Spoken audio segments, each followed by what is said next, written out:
ভাগাভাগি নির্বাচন হয়েছে। বিগত নির্বাচন আসলে জনগণের নির্বাচন হয় না, কোয়ালিশন নির্বাচন হয়েছে, চুক্তিমাত্র নির্বাচন হয়েছে।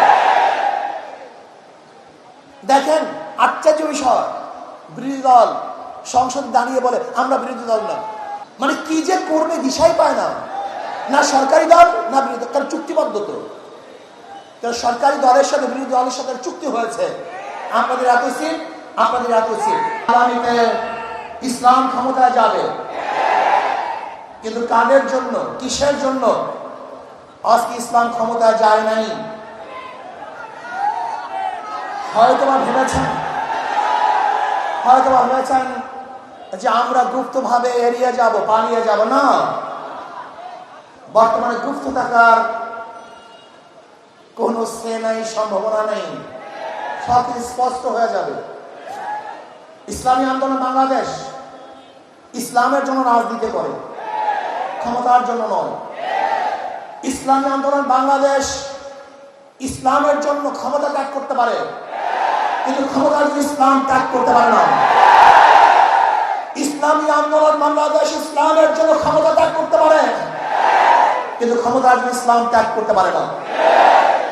আজকে আমরা পার্লামেন্ট কি দেখতেছি, আবারও কে রাজাকার কে রাজাকার না, এটা প্রমাণ করার জন্য সময় ব্যয় করা হচ্ছে।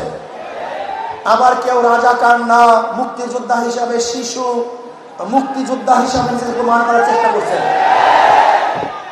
এগুলো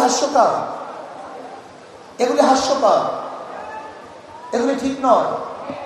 আবার কেউ মুক্তিযোদ্ধার পরিবার হিসাবে নিজেকে পেশ করছেন। সত্য বললেই হয়, আপনার পরিবারের মধ্যে কে কে মুক্তিযোদ্ধা ছিল, তাহলে জাতি স্পষ্ট মেসেজ পাবে যে অমুক মুক্তিযোদ্ধা ছিল।